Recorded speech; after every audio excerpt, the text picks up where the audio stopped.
The apocalypse is upon us. All cities except one have fallen. Most of the population have turned to bloodthirsty zombies, and everybody's infected. Forced to wear biomarkers to trade, buy, and sell, and the New Order is trying to take over. Call themselves the Peacekeepers. Welcome to Villador. Welcome to the last bastion of humanity. Hey yo, what is up everybody? It's Zoel the Wolf here, and welcome to a very special episode of the Nerd Talk. I have been wanting to do this video for a while now, but welcome to Dying Light 2. We're talking about Dying Light 2 today, so strap in because it's going to be fun. We're going to talk about the game kind of like how we usually do, but stick around because we have some very special things, some secrets that I think most people don't know about the game. So, yeah, we're going to do that. This is your spoiler warning, so spoilers from here on out. I would recommend playing through the game at least 3 times to kind of get choices made, but if you don't care about that, let's dive in.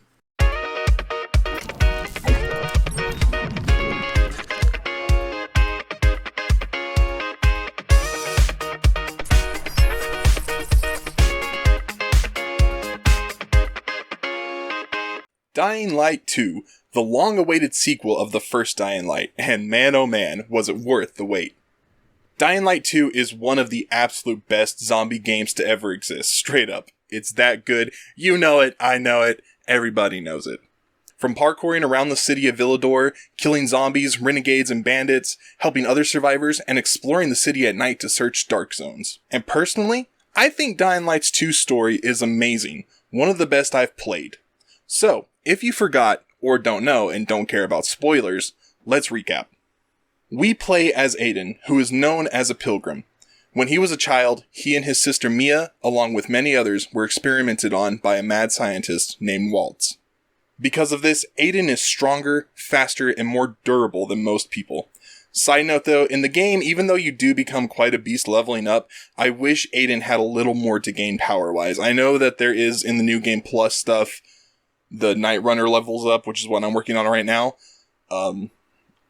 But I wish he could, like, maybe jump a little higher and run a little faster than what we kind of get, because that would be cool to kind of give more of that sense, but nonetheless, it's still pretty awesome. Anyway, it's been 15 years and the world has gone to hell. Every city is infested with infected, not many survive, but there is still one city standing, Villador, a special city with a very special set of rules. Aiden has been searching for Mia since they have been separated, and so, once he gets some info about Mia possibly being alive, he heads to Villador. Once arriving, Aiden is infected by a volatile, and gains a GRE key that is used to open special military locks. We see Waltz is in the city, and has become a true monster. More on him later. Anyway, once Aiden is infected and makes it to a place called the Bazaar, he begins to turn, and the people want to hang him. However, Aiden is rescued by a strange man named Hakan, who is smooth with the ladies. He helps Aiden to obtain a biomarker. These things are super important. See, in Villador, everyone is infected. And you may ask, well, how are they not zombies if they are infected?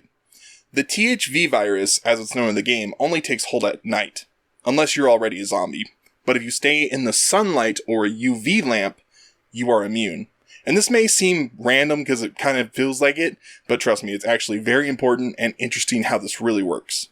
Again, though, these things will be discussed later in more detail, along with the biomarker. For now, all you need to know is the biomarker tracks the infection in everyone, which is why they need them, also if you want to buy and trade, so you kinda need it. Moving on, Aiden gains his biomarker and starts helping those around the bazaar. This is why I say play through the game a couple of times, since from this point Aiden must make choices to help survivors, or the Peacekeepers, and as he helps aside, he will gain access to either parkour access routes or traps for the infected. Of course, there are also choices in the story which is what really counts, leading to different outcomes. However, the main story points that we're talking about mainly stay the same throughout most endings, but I still say play through the game just to at least get the experience of choices. But for this run, I went completely with survivors, so just know that. Now that that's out of the way, let's move on. As Aiden goes on to help the survivors and the Peacekeepers for story purposes, Aiden gains access to the center, which is the center of the city, kind of like, Times Square in New York or whatever. Where we meet Lawan, who is one badass with a crossbow. After gaining access to the center, Aiden runs into Waltz again. Waltz obtains the key and turns on the power to the city, which has been out for over 10 years. After this, he's about to kill Aiden when Lalonde comes in and does what she does best. After helping Aiden, they escape from Waltz and learn they were both part of the same experiments that Waltz did when they were children. After learning this, Aiden is given a paraglider to fly around in. He and Lalonde go on to restore power at the city substations. After finishing this, Aiden meets Frank, the former leader of the legendary Night Runners, who, as Lalonde says, were true heroes. Now Frank, though, he drinks all day, trying to cope after losing almost all the Night Runners. Aiden hopes to gain intel, but Frank knows nothing, and of course is too drunk to even talk straight. After this, Aiden meets Jack Matt, who is potentially a very important character for later events. Again though, put him on the back burner for now. All you need to know is that he's the major of the Peacekeepers. So since we are helping the people, you can bet Jack's not going to be very happy with us later on. Anyway, Aiden agrees to help take the VNC Tower, which is the tallest building in the city. On top of that, it's a huge volatile nest. This is also the place Frank lost his Night Runners, after wanting to attempt the same plan, but the plan failed, thanks to one person who backed out, and you know who that is if you know. And so Frank relives it day in, day out. I mean, can you blame the guy? Anyway, Aiden agrees to do this, and so goes on to prepare to climb the building. At this time, Aiden is assisting the Peacekeepers, and I want to make it known, I actually like a lot of the characters who are Peacekeepers. From Lieutenant Rowe, who may be a hard ass but loves his men, to Ader, who is basically Gordon Ramsay if he became a Peacekeeper, to Aglet and his way with words. Again though, we are against the Peacekeepers as a whole here, so Aiden goes in with Lieutenant Rowe and his men, and as they begin to climb the tower, they are ambushed and everyone except Aiden is killed. Aiden then continues to the top of the tower, where originally Jack Matt was going to broadcast propaganda to rally people, but instead we give the tower to Frank, which snaps him out of his drunkard ways, and he starts a new radio station to bring hope to the people. After this, Aiden and Frank find out that Waltz is planning something at a place called X13. So Aiden looks into it. I should mention at this point that Aiden is turning. Since he was experimented on as a child, it seems that somehow he's turning into something really nasty. At this point, he has already done it at least twice right before coming to the center. And again in the VNC Tower. And whenever he turns, Aiden becomes even stronger than volatiles and starts ripping apart whoever is in his way. This is important for what comes next. Aiden is finally able to get some useful information after discovering a GRE doctor in Old Villador. After meeting with her, they head to a place called the Observatory, a former GRE facility turned chemical wasteland. However, thanks to the doctor, Aiden finds a way through the chemicals and finds the GRE database. Finally, he can find out what happened to Mia. However, when they search her name, nothing. But after searching Aiden's own name and Waltz's name, they discover the use of a drug that was used on the children, and it had the greatest effect on Aiden.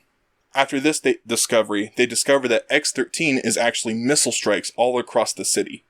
After discovering this, Waltz appears and almost kills the GRE doctor until Aiden saves her.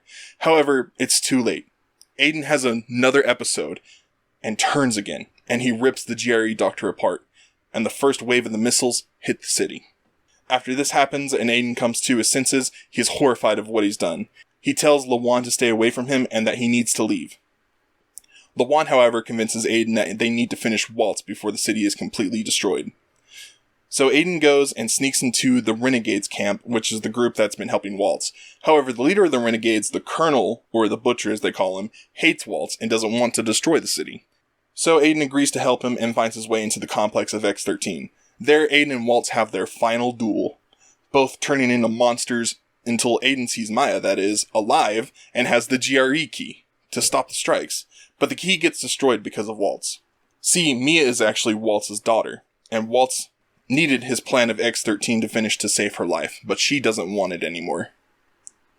After discovering this, Aiden sees there's no way to stop the missiles, except for Lalonde voluntarily chooses to blow herself up. Aiden agrees to this if you choose in game, grabs Mia and gets out of there. Waltz is left behind, presumably dead by the explosion.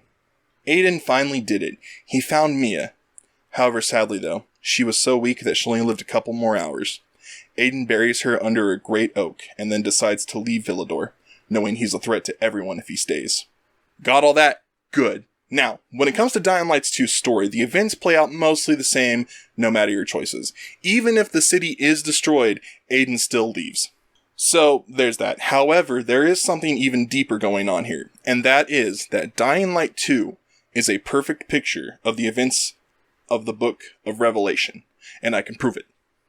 For those of you who don't know, Revelation is the book within the Bible that talks about Armageddon, and I know that a lot of people are scared of that and worry about that. So that's part of the reason I'm doing this video, but also because it's cool to see the connections from scripture here in the game and kind of seeing how it plays out. So this is not to scare anyone or anything like that, but it's just to inform and have fun with it. So yeah, let's hop into it.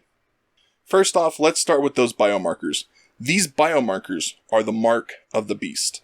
Revelation 13, 16 through 17, speaking about the second beast, states, "It also forced all people, great and small, rich and poor, free and slave, to receive a mark on their right hands or on their foreheads, so that they could not buy or sell unless they had the mark, which is the name of the beast or the number of its name." And wouldn't you know it, those little biomarkers that we wear in the game match that description pretty well. Granted, no one has any forehead biomarker, but every character Aiden interacts with has a biomarker. Not only that, but even infected in the streets have biomarkers.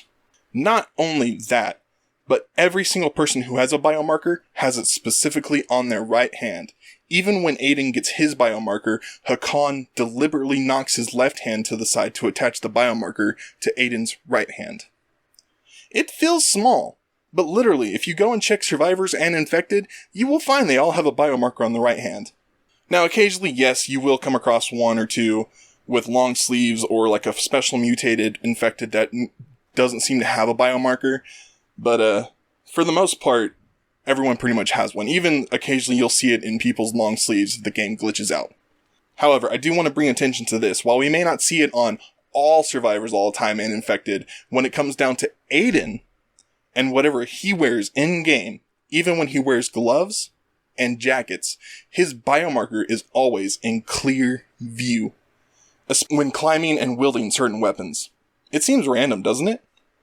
But if this is really the mark here in the game, it makes sense. Even the peacekeepers will make threats to civilians about keeping the biomarker in view. On top of all this, everyone at the beginning of the game wanted to kill Aiden because he had no biomarker. I mean, it does make sense. He was infected and turning at the time as well, so yeah, but they would have still killed him. It's made clear in the story that they still would have killed him even if he wasn't turning without the biomarker, so luckily he got his biomarker. Speaking of turning though, let's turn our attention over to the infected and Waltz. Let's start with Waltz. Now, originally I thought Waltz was the beast who gives the mark. However, I don't think he is. Revelations explains two beasts. The first is definitely a description of Waltz. Quote Revelations 13, 1 through 3.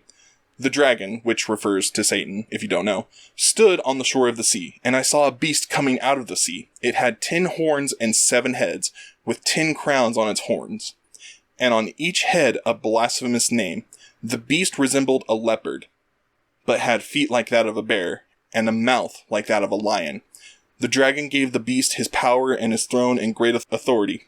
One of the heads of the beast seemed to have a fatal wound, but the fatal wound had been healed. The whole world was filled with wonder and followed the beast." Now, when we come back over to Waltz, he definitely fits the description of the beast in the sense of he's like a leopard because he's extremely fast. His attacks are super strong like that of a bear, and his roars are loud of that like a howler or a lion, you know? Even his face has what appears to be a fatal wound healed. However, it is not the first beast that gives the mark to the people. The mark comes from the second beast. Now, in-game, it's stated that Waltz created the inhibitors, which are what is partly used, I believe, in the biomarkers. And it may say that he made the biomarkers. I don't remember for sure. But I don't think, though, he's not the second beast. Stick with me here. So I would like to turn your attention now over to our friend, Jack Matt. That's right, the good major. That's right, the good major here may actually be the second beast. And why is this, you may ask? Well, let's look back at Revelations. In Revelations 13, after it speaks in the first beast, it speaks on a second beast who follows the first beast and will force all inhabitants to receive a mark and worship the first beast. Looking back over at Jack Matt, he is the leader of the Peacekeepers, who may act friendly, but really, they are pretty corrupt. Sometimes even worse than the Renegades. Sure, there are characters, again, such as Ader, Meyer, Lieutenant Rowe, and Aglet, who I like pretty well, and they are pretty decent, but overall the Peacekeepers are a real threat. And it's all because of Jack Matt. You see, as you go through the story, and especially if you defy the Peacekeepers, you learn Jack Matt has a very short fuse. On top of this, Lawan actually reveals Jack Matt is a major narcissist. But he hides it pretty well behind his manners. But we do see it slip whenever he gets angry. And Revelations actually acknowledges this in Revelations 13:11. Then I saw a second beast come out of the earth. It had 2 horns like a lamb, but it spoke like a dragon. And Jack Matt does pretty much the exact same thing. When we first meet him, he acts nice until he straight threatens those who are against him. He even does the same as we defy the Peacekeepers, at first agreeing to help, but then showing his true colors in the end, even being revealed in some innings to be working with Waltz, I believe. On top of this, the Peacekeepers, even though all citizens have the biomarker, the Peacekeepers are the strictest about it in the sense that it must be seen at all times. So what does any of this have to do with Waltz? It has everything to do with Waltz. No matter the choices you make, it's pretty much the same in the sense of we never see Waltz or Jack Matt explicitly die. And if this is the case, it's possible that Jack Matt could team up with Waltz. It's already confirmed in some of the endings that they are working together. Again, I believe that's the case. I think it even happened in the one that I got in this last playthrough. You see, Jack Matt has what appears to be cancer, but what if he goes to Waltz after the events of the game? It would make sense. Even though they say that Jack Matt is dead, he could still be alive and go to Waltz and potentially, because of the inhibitors, revive himself and then start working with Waltz in a way. Now, I know all this is some pretty big speculation, and I can't prove all of it completely. However, I am still convinced that the biomarkers are the mark, if anything else, or at least they're a prelude to it, or within the context of the game. But what do you guys think? Let me know in the comments, I'm just kind of trying to have some fun with it, especially when it comes to Waltz and Jack Matt here. When we look at Revelations, the first beast is said to come out of the sea, and the second from the earth. I do want to point out, however, that Jack Matt actually lives on a boat, but I wonder if in-game that's actually to throw people off, to make it seem different, I'm just pointing that out there, if anyone noticed that, too. Lastly, I want to take a look at the infected themselves. So, when it comes down to the infected on the streets, and all of that, and special infected, and all that, and especially when it comes again to the sun and the UV lamps. And the infected, they're constantly in agony and burning in the sun. And in UV lamps, it burns them alive. And so I want to make it clear here that I think what these infected are in the game, and also from the first Dying Light, but really I didn't think about it until the stuff came to me when I was playing Dying Light 2 and really kind of looked at it and looked into it a little bit. The infected represent kind of hell, in a way. In a way that a lot of depictions of hell are never stated, I would say. We've seen pictures in hell and, the way it looks in, games like Doom and stuff like that, and yeah, it looks terrible and all that, but I want to point out with the infected in this game, they're in the sun and UV lamps constantly burning. Now, it is true that, the infected can kind of walk through the sun burning, but you'll see their skin is searing and just burning. And then especially when you get the UV flashlight in-game and use it on them, it stops them dead in their tracks and burns their faces, even volatiles. So, I think it's just kind of a good example of the idea of what hell is, Because even Revelations, again, makes it clear that this kind of would be a thing. Not necessarily, but it does talk about the sun will scorch people in the last days. And Villador itself is also an example of the city of Babylon in the Book of Revelations, which is cool. I had this whole script written down, but this kind of feels better to say it here, especially with this part.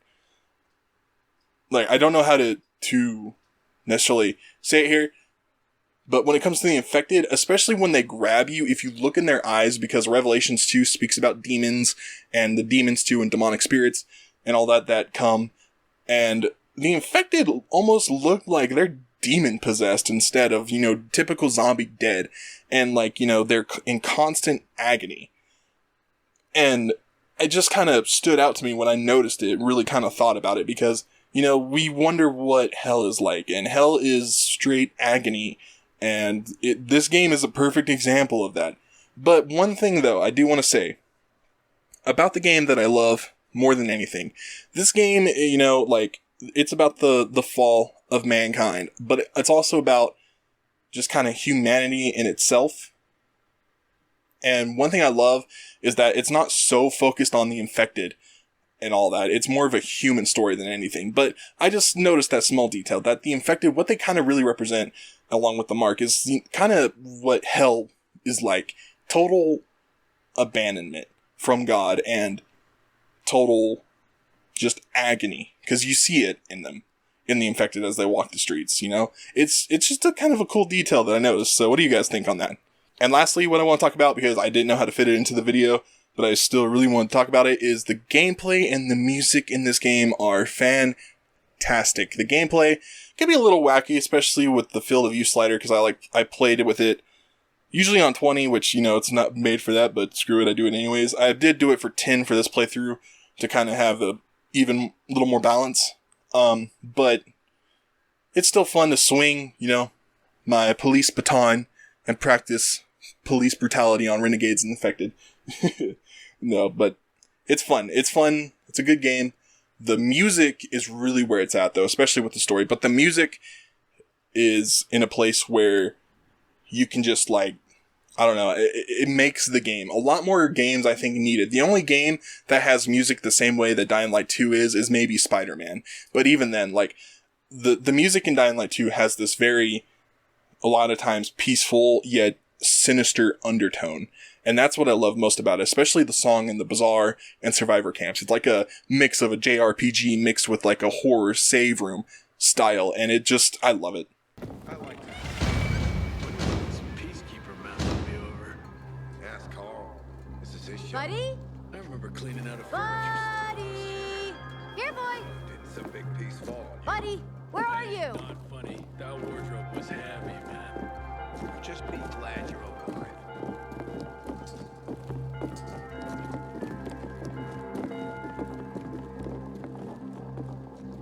Even the Peacekeepers have an awesome score.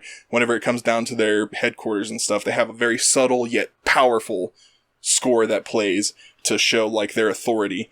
But also, it feels like it has kind of that undertone to it, which is very nice because that's very subtle, but it's very powerful, and that's really good. When I turned away, they rushed me and nearly made me swallow.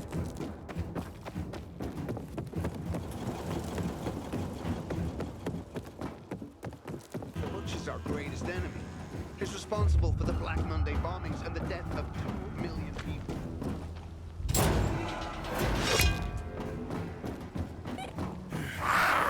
And the biggest thing, too, is going to be the music that plays whenever Aiden is going through the city and parkouring through the city. Because, it's not like some open world games. Again, the only game that really kind of gets it the way that this game has it is Spider-Man. But a lot of games and open world games, you go out in the world, music's playing constantly and all that, and that's fine. But with Dying Light 2, what I love is the fact that it doesn't play until you start going, and then when it gets going, the music follows Aiden, and it gets more dynamic depending on what he's doing. On top of that, he also will occasionally comment from time to time on his progress, if he's doing well, and that also kicks into the music and it follows. And it's just, it's really cool. It's one of the things that keeps me coming back to this game and playing. It's just the music alone, and that's a sign of greatness.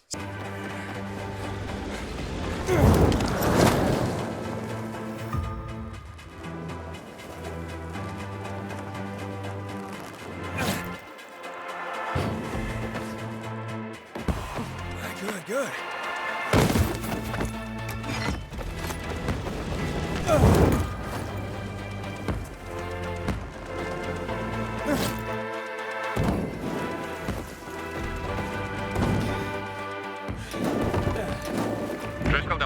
Driscoll the hotshot. Got some deliveries I need made and I can't reach anyone else.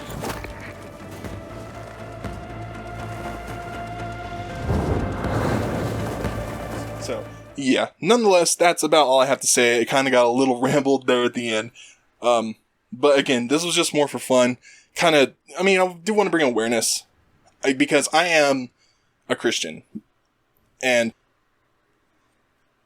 I'm trying to do something different, and I don't really know what that is yet. I'm still trying to find my flow. But this video has been planned for a while, and I've really wanted to do this video.